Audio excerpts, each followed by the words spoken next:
Good morning. Welcome to the forecast discussion for June 11th, 2012. It is currently 7:48 a.m. And at least for this Monday, we are not expecting rain in the forecast for today.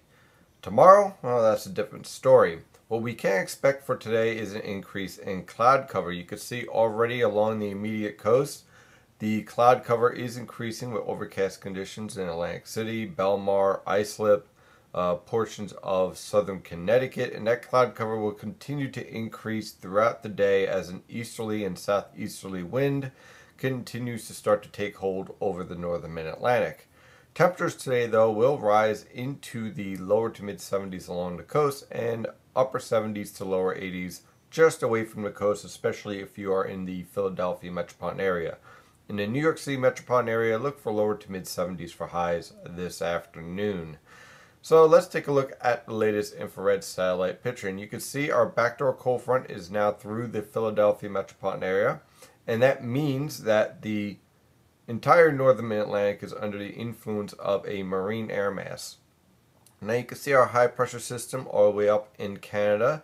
And that high pressure system is producing a southeasterly and easterly wind pattern. You can already see the cloud cover starting to increase along the immediate coast. And that will continue to increase throughout the entire northern mid-Atlantic today. And I'm sure you've already noticed all this moisture building over the Tennessee and Ohio River Valley and of course over the southern mid-Atlantic. And here we have a cold front approaching from the west. I think we get a better idea of what's happening with this weather pattern with the water vapor satellite picture, so let's jump right to that. And you can see our upper level low that has been spinning around the Canadian Maritimes is starting to move to the east. That northwesterly flow aloft is starting to give way, and as a result, we're starting to see more moisture from the Gulf of Mexico being driven northeast into the northern mid-Atlantic. Now, what we have here is a setup for a live convergence. What that basically means is that we have winds at the surface from the southeast. We have winds in the upper levels by tomorrow coming from the southwest.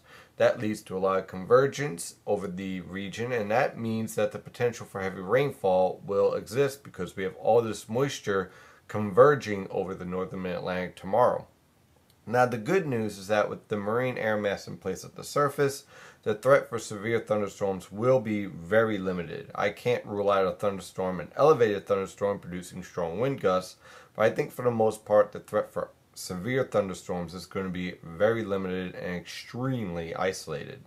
What I do expect as this cold front approaches from the west by tomorrow afternoon is widespread showers, and these showers will be capable of producing very heavy downpours because we have all this moisture moving into the northern mid-Atlantic at the surface from the Atlantic Ocean and at the mid and upper levels from the Gulf of Mexico. So we're dealing with a lot of moisture moving into the region, and you combine that with winds converging and enhanced lifting, you get the potential for heavy rainfall.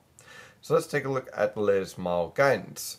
I'm using the GFS model guidance for today. The models are pretty much in strong agreement through the next 7 days, and I decided to use the GFS just to get a little bit better as far as details through the hours through the forecast period here. So here we are for this afternoon. You can see we have a ridge at the upper levels sitting right over the northern mid-Atlantic. That's going to keep us dry for today.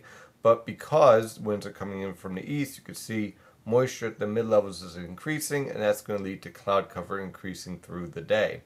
For tonight, you can see the ridge starts to shift more towards the east as our upper level low over the Canadian Maritimes moves to the east. Here we have our southwesterly flow increasing, and as a result, all that moisture that's been sitting over the Ohio River Valley starts to shift towards the east coast, and of course, here comes our rainfall. By tomorrow morning, you could see that that rainfall starts to move into the northern mid-Atlantic. Look for rain to increase from southwest to northeast through the day tomorrow. You see again at the upper levels our southwesterly flow driving that moisture from the Ohio River Valley and the southern mid-Atlantic into the northern mid-Atlantic. At the coast we still have a southeasterly wind, so that's driving moisture in from the Atlantic. And by tomorrow afternoon, heavy rainfall is basically covering the entire northern mid-Atlantic. I'm looking for around an inch of rainfall for most locations, possibly up to 2 inches in heavy downpours Again, we have plenty of wind convergence developing at the lower, mid, and upper levels of the atmosphere as this pattern starts to give way. The main lifting with the trough is going to be focused in Canada again, which is why I think that the threat for severe weather is going to be pretty low. Combine that with the fact that temperatures are going to be in the lower to mid 70s, relatively cool, relatively stable weather pattern, a stable atmosphere, should I say. So I really don't see the threat for severe thunderstorms here, but definitely a threat for heavy rainfall. Watch out for localized flash flooding. By the evening hours, that rainfall starts to shift off the coast. We're going to continue to deal with rainfall on and off through the evening hours tomorrow. But overnight, that cold front moves off the east coast, and I think by Wednesday morning, we're only going to be dealing with widely skied showers and clearing conditions from west to east. By Wednesday afternoon, should I say, dry air builds into the entire northern mid-Atlantic. Still a threat for an isolated shower here or there, but for the most part, we'll have drying conditions with temperatures basically in the mid to upper 70s, possibly a few lower 80s. Throughout the northern mid-Atlantic. Best potential for lower 80s, of course, will be where the skies clear the fastest, which will likely be in the Philadelphia metropolitan area. For Thursday, we clear out once again with mostly dry conditions. I can't rule out an isolated shower with a few passing disturbances, but for the most part, we'll be dealing with dry weather conditions and temperatures near normal in the upper 70s.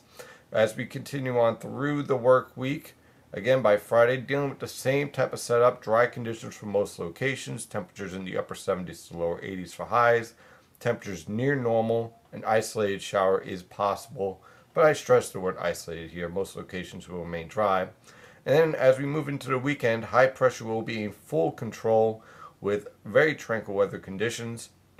You can see an upper level ridge dominating much of the east coast, but we're still going to be under the slight influence of a trough over the northern mid-Atlantic, over the northern Atlantic, and that's going to keep us under the threat for a extremely isolated shower here or there with a passing rogue disturbance. Otherwise, I'm expecting clear skies for the most part, with temperatures in the upper 70s to lower 80s along the coast and lower to mid 80s over the interior for Saturday and Sunday, setting up for what should be a rather beautiful weekend. Well, that is your forecast discussion for today. Of course, I'm your meteorologist, Stephen DiMartino. You can follow the latest weather information at nynjpaweather.com and nynjpaweather on Twitter and Facebook. Have a wonderful day. Stay safe out there.